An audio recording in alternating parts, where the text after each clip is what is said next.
No mai, haere mai, and welcome to Rangai, our beautiful studio here in Tūranganui-a-Kiwa, Gisborne. We have an awesome show lined up for you today, but first our karakia timatanga, our opening prayer. Me noi tātou. Tukua te wairua, kia rere ki ngā taumata, hei arahi ai a tātou mahi, me tā tātou whāinga tikanga a rātou mā. Kia mau, kia ita, kia kore ai a ngaro, kia pupuri, kia whakamaua, kia tīna. Tīna. Hui e Tai ki. Kia ora, my name is Te Hira. Hello, I'm Lynn. And hi, my name is Te Aroha. And on today's show, we have a new rainbow crossing in Gisborne. Yeah, we're discussing the updates and new releases in the gaming world. And later on, we have a chat with Councillor Shannon Dowsing about the orange light change coming on the 30th of December.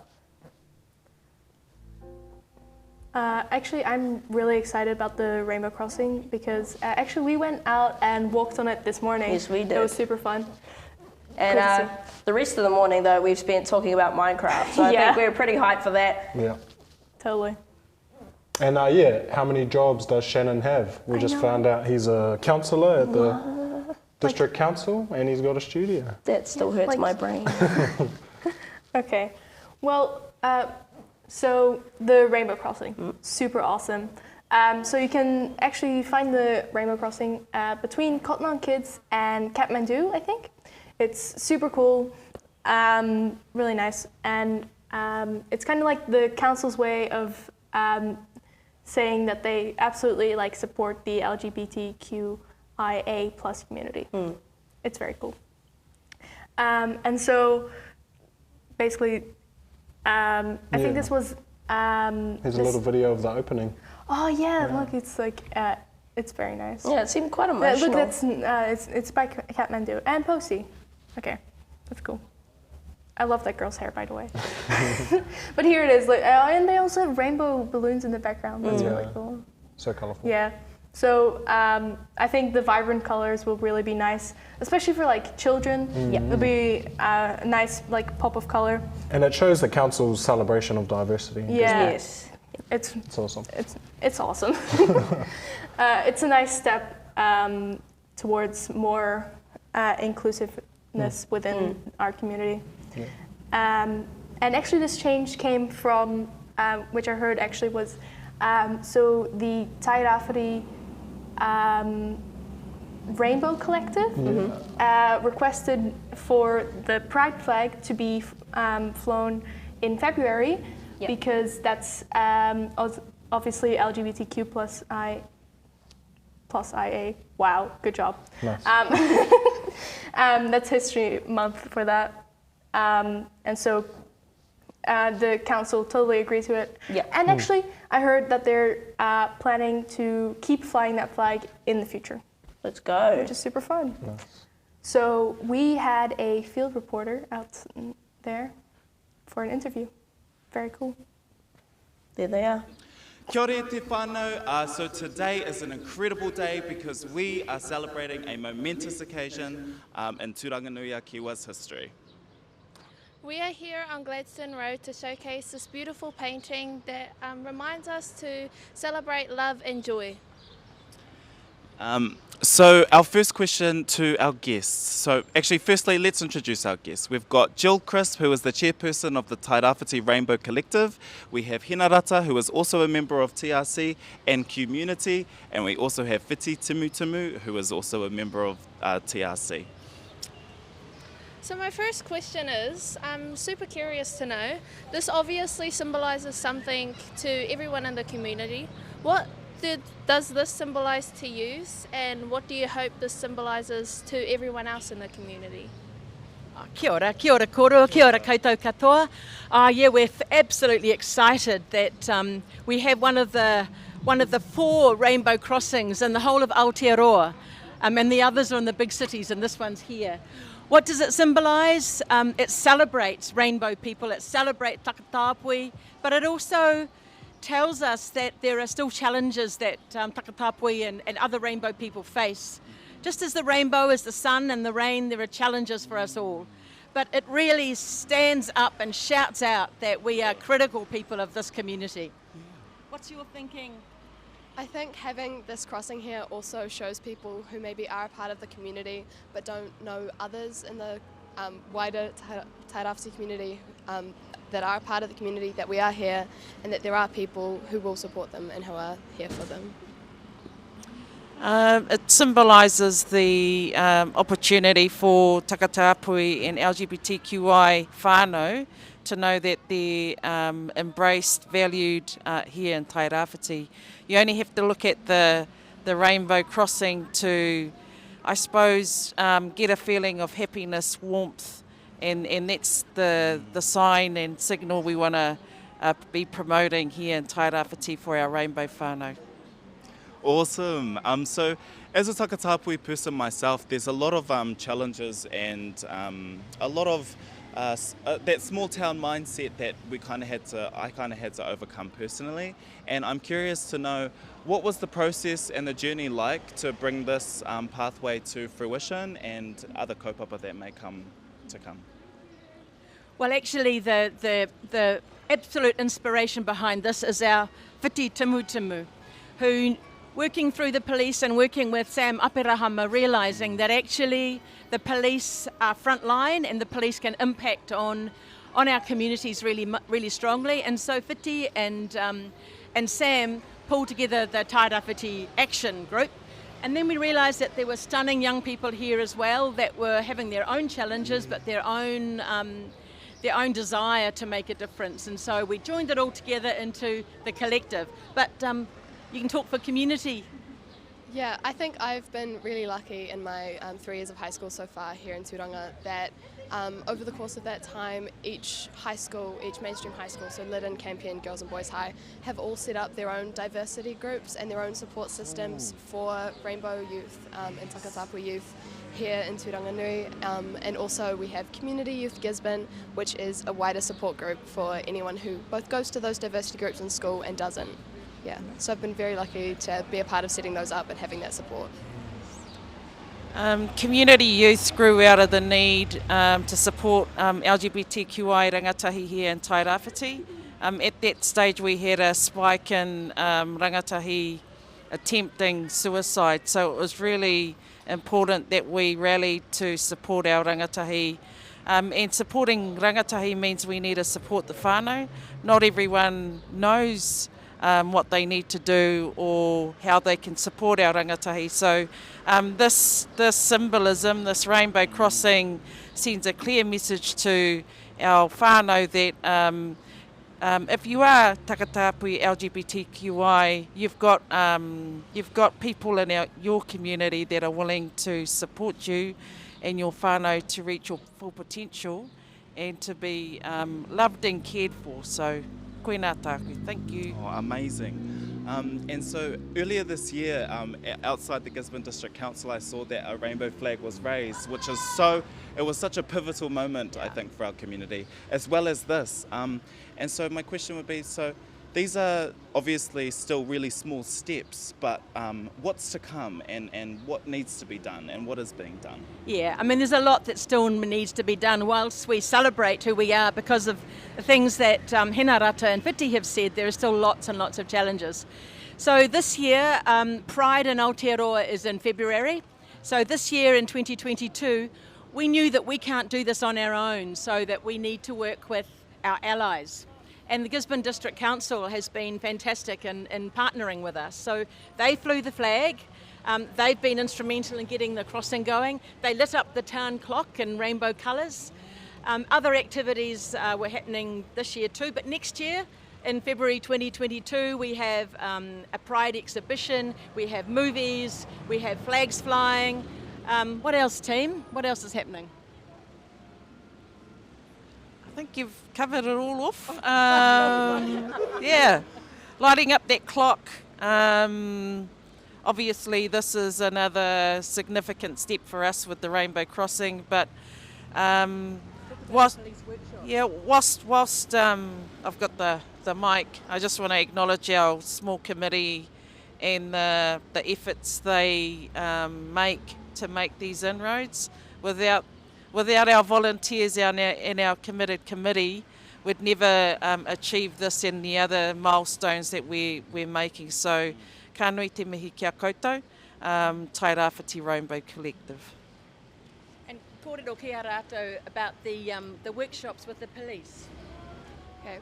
So far we've run 2 workshops with different groups of the police here in Te Tairāwhiti on what the rainbow community is and what they can do as frontline workers and as people who interact with them to make sure that everyone is having good experiences and that everyone is aware of what the community is and what they can do to benefit that.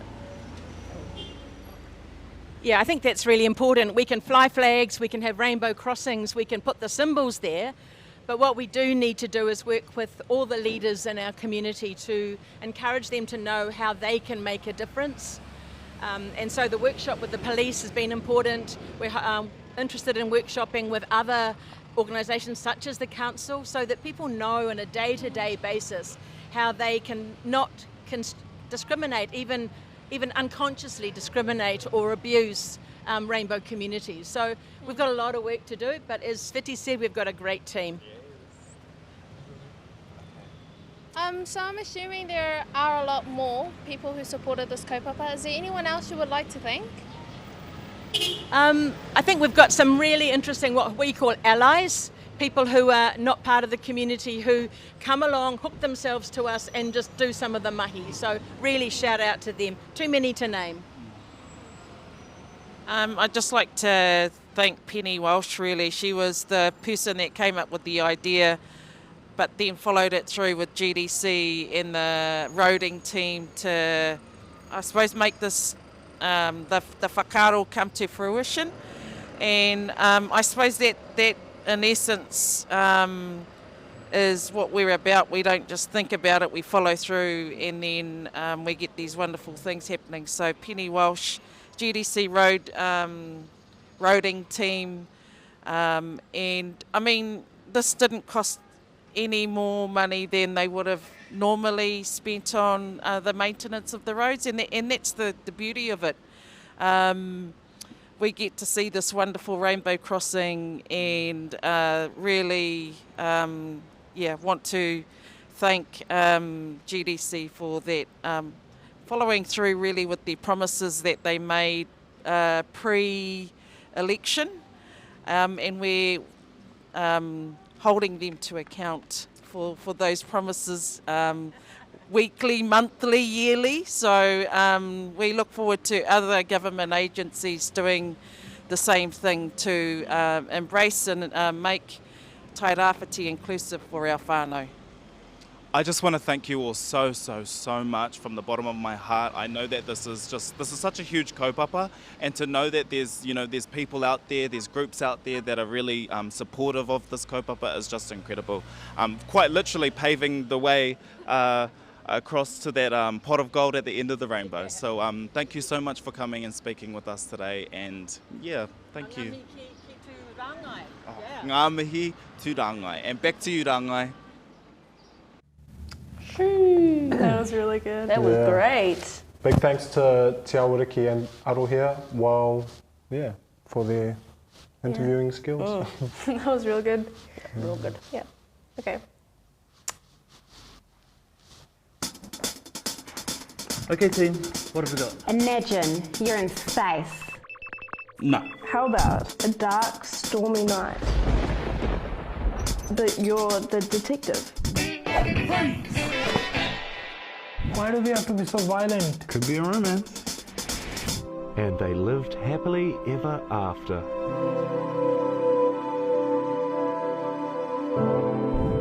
My turn.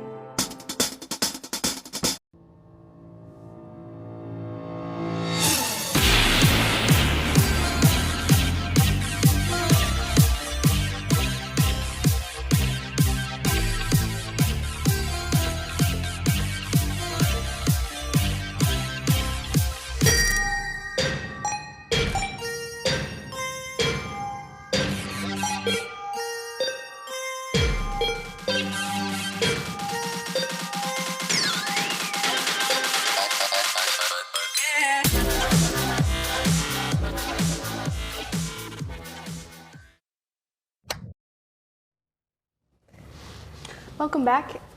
So firstly, we're going to be talking about Minecraft, the 1.18 update. It's called Caves and Cliffs Part 2. So starting off, we have the increased build height, which I think is from 256 to 320, which is amazing. So you'll be doing a lot more sky bases and higher up builds, which is competing with the taller mountains as well. Yeah. It's very cool.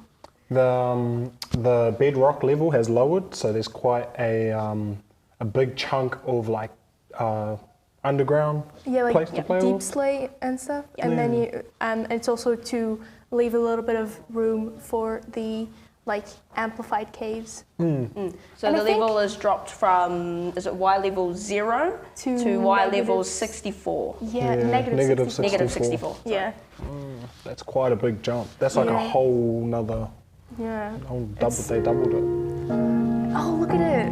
Yeah, so that's like the more like hilly terrain now. Oh, I love Yeah, Minecraft. And that's the lush caves, look. And Yeah. it's like the spore blossoms and the glowberries. I just love the world generation that this new update's brought. I think it's going to bring back a lot of old players too, because it really revives that sense of exploration and finding really cool land generation. Yeah, caves have gotten way more interesting now. Yeah, finally, because the update that players have been A little asking bit for years, because it's literally mine, Yeah. craft. Yeah. So And that's the updated mountains These now. mountains are it was massive. well worth the wait though, honestly. This is beautiful stuff. Reminds me of playing in the Amplified Worlds. Yeah. Oh, I love Minecraft. That's beautiful. Oh my gosh. Oh yes, and the example of powdered snow. Oh, You'll see what yeah. happens when you walk into that without leather Yeah. boots. Oh my god. Yeah. There you go. That's gonna be like a big death hazard. Yep. Actually, it doesn't kill you as fast as I thought it was. Yeah. Like sand if or you've got a something, shovel, you should be able to dig your way out Yeah. pretty well.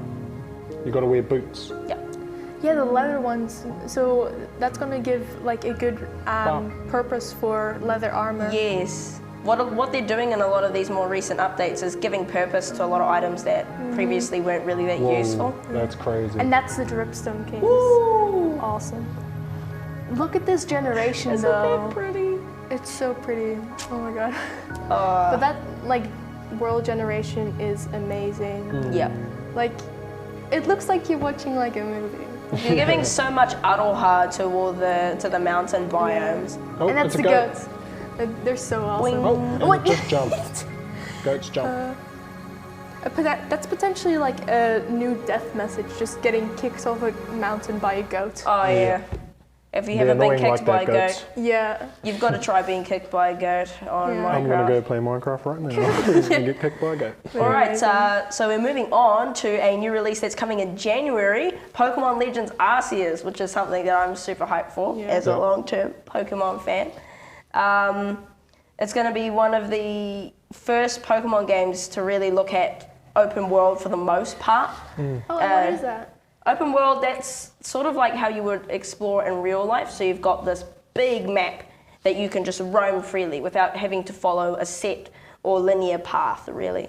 Oh. Which is that's pretty big for Pokemon. They have explored it loosely in the past, but it's going to be pretty exciting to see that, you know, throughout most of the game as opposed to just little segments of it. So, I mean, I think we've got a trailer to look at as well. This is a tale from a long, long time ago, when the Sinnoh region was still only a vast wilderness. A certain village bustled with the comings and goings of people, while in the mountains and seas, Pokemon roamed as they pleased.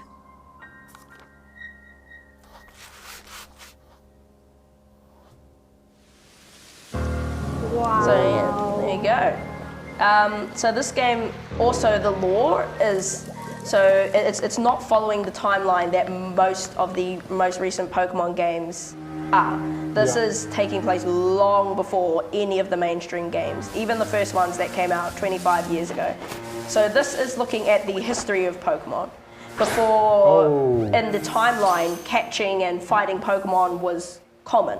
What's that Pokemon again? Shinx? Yeah, that is Shinx. Sweet. And I mean, the battle mechanics, in terms of gameplay, the battle mechanics are going to be vastly different from other Pokemon games as well, which I is like something the catching mechanics. They look pretty yeah, awesome. yeah. Actually catching them without it's not having like to be. wander into a bush and then you find one. Yeah, yeah. They're just there. Which I think is a lot more realistic, and I Yeah. like the fact that Game Freak is sort of listening to fans, giving us a more mature game. Oshawott. But no, that's awesome.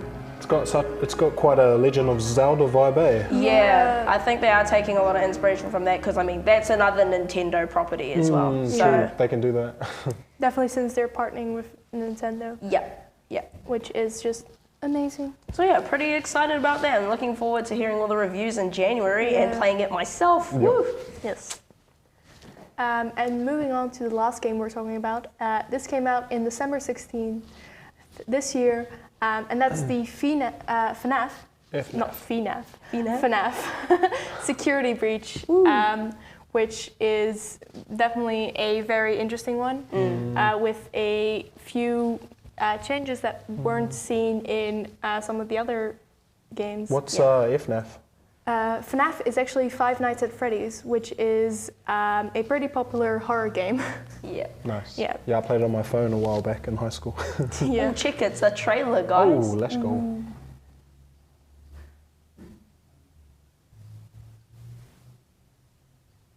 Wow. Trapped. Ladies and gentlemen, thank you for visiting, and we hope you enjoyed the show. Freddy and the gang are pretty tired, but they'll be back again next week after a few days of scheduled maintenance.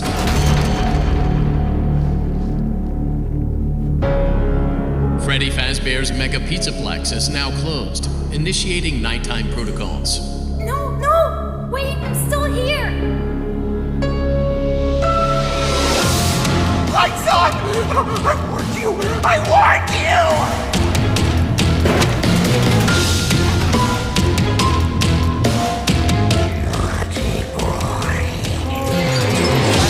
I like that guy. It's probably one of my favorite animatronics. I like to see that. Yeah. This trailer music's pretty hype.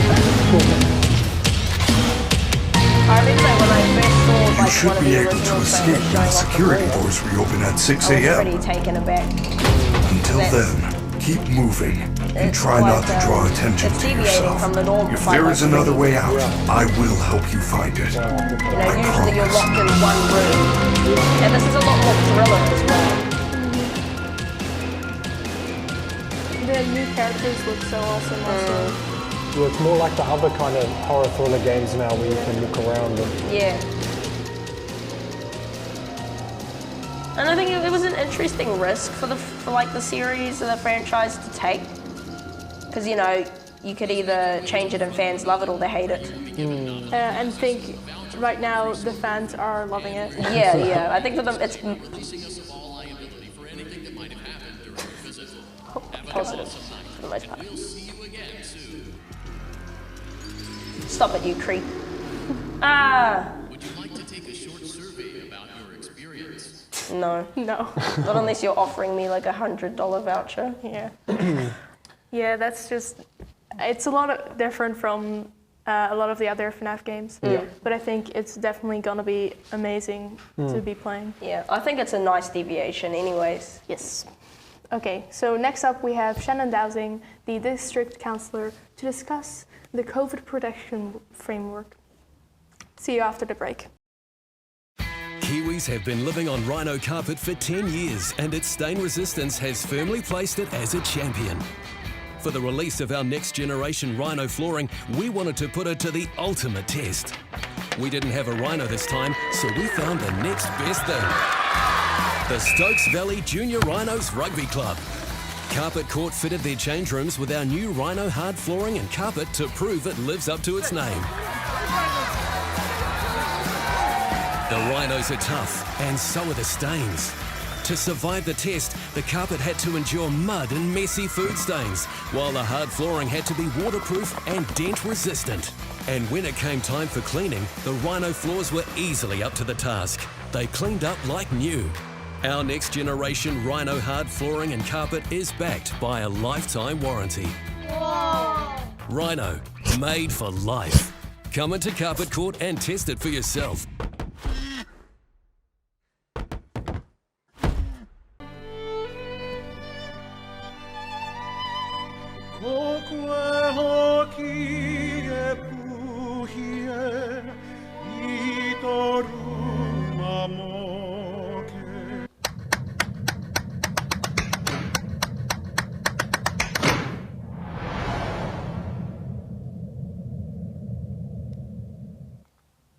All right, hey guys, welcome back. Here's the man of the hour, Shannon Dowsing.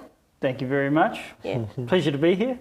Thanks for inviting me in. Yeah. Yep, we totally invited you. Yeah. Our home is your home. Yep. So, yeah, tell us a little bit about the traffic light system and the change from red to orange. Yeah, so I mean the traffic light system is referred to two ways, right? It's the COVID protection framework or the traffic light system, depending on who's talking about it. New Zealand's been split across the country between orange and red, depending on where you are. The whole country is dropping down to orange at the end of the month, so we all get to have New Year's apparently. But it's cool. There's sort of a lot of different levels of change. So depending on what type of business you are, how you interact with the public, it impacts different businesses differently. Unfortunately, not in time to have our community protected and host R&V, but now our figures in vaccination are getting up there, so it's looking a lot more likely that those kind of events can happen in the future. But yeah, we're finally getting there. Maybe that truck prize got people vaccinated. Yeah, I reckon there was the work by Te Tairāwhiti that's been awesome. Yeah, little shout out to those guys. Yeah, I mean, put in the mahi, having so many great events, all those pop-up vaccination centres are awesome. I would take my daughter to them because there's always a bouncy castle and it's but yeah, 10 minutes where I can go and get some dumplings and she can play over there. Yeah, nice. Yeah, it's a real community kind of support and tautoko, you feel it, eh? Yeah. So yeah, in terms of going into orange, what are some of the changes that are going to happen for Tairāwhiti? Yeah, so for Tairāwhiti specifically, there's a lot of changes to our community facilities. So as a district councillor, we've got, we sort of have to make that, we made a fairly conscious call to be very safe in our community, to make sure that our public facilities were as protected as possible, and we could still operate them. So you still require masks at venues. The pool being a slight exception, where it's masks where practical. Obviously, you're not going to swim lanes with a mask on. Do need your COVID passport to go to any of our community facilities, and they're all open again, which means there's an increase in capacity for the library. It was at 100 under red, now we can have a maximum of 150 people there. There were time limits as well, that's been removed, and we've got face-to-face programs resuming there, so that's really cool. Now, it is a cool community facility and we want lots of people to attend, but if you don't have your vaccine pass, then we do have a click and collect service, and we also have expanded our online services massively, so you still can engage with it. In terms of the theatres, the theatres have been closed for a long time. It's been hard for them because they're very passionate organisation that runs the theatres. And so they're open again.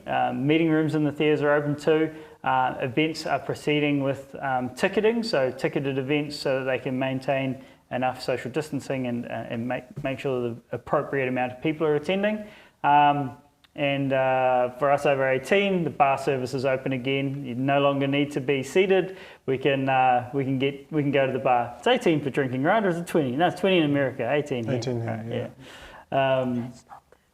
Cool. And then I mentioned the pools. So outdoor pools are open again from the 31st of December, and all the outdoor areas are accessible again. So we can start using that facility properly. And lane swimming is still by appointment if you want a lane swim.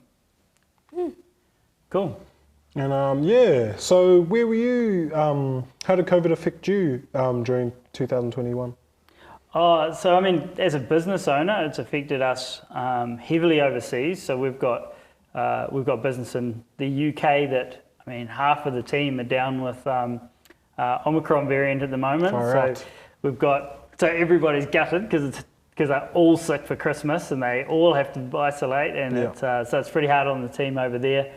And of course, this is always a busy time of year as well. So not only is it the business that's affected, but the people personally are kind of tied up with it. The other thing is that it's been very disruptive from a council point of view.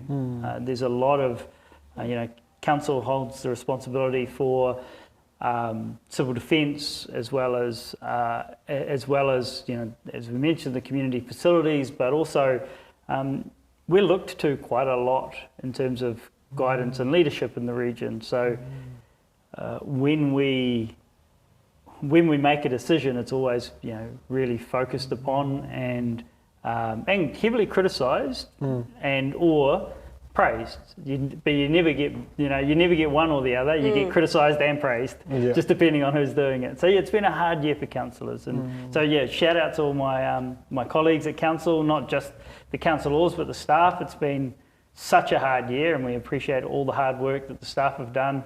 And my council colleagues, I mean, learning to use Zoom has been tricky. I'm fairly familiar with it, but it's a variant of its own in terms of a learning curve for councillors. And so it's been a year of growth, I think, for all of us in establishing what the future will look like for local government. Yeah. Awesome. All right. Well, thanks for that, Shannon, bro. We're going to go to our next ad break now. We'll be back after that. Choice, I'm a bro now. Yeah. Kia ora all. You know what's just landed? Summer.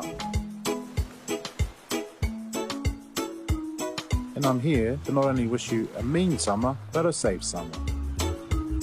One too many accidents and crashes happen this time of year. So when you're out on your travels, make sure you've sussed that sober driver. Remember, it's not just your summer, it's our summer too. So drive sober.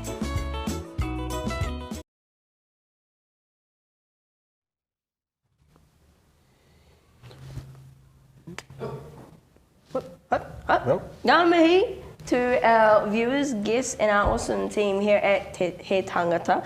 It's been a pleasure to be with you today. Let's talk about today's show. Right, COVID. So we talked about COVID before with Shannon Dowsing. So I hope you feel a bit more comfortable going into the orange light at the end of this year now.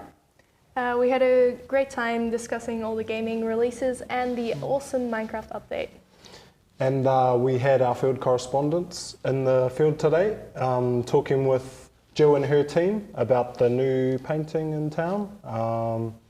That painting is so beautiful, and the message behind it is even more beautiful, representing gender equality, and just love and joy, and no discrimination. And in Gizzy community, would love to have no discrimination to anybody. Everybody is welcome. Yes, that's so amazing. So please don't forget to subscribe so you don't miss any future episodes. And we'll see you tomorrow where we chat with Po Namu Wharehinga, aka Miss Po, and talk about Christmas. So haere rā from all of us here at Rangai Studios, and remember, he aha te mea nui o te ao. He tangata, he tangata, he tangata.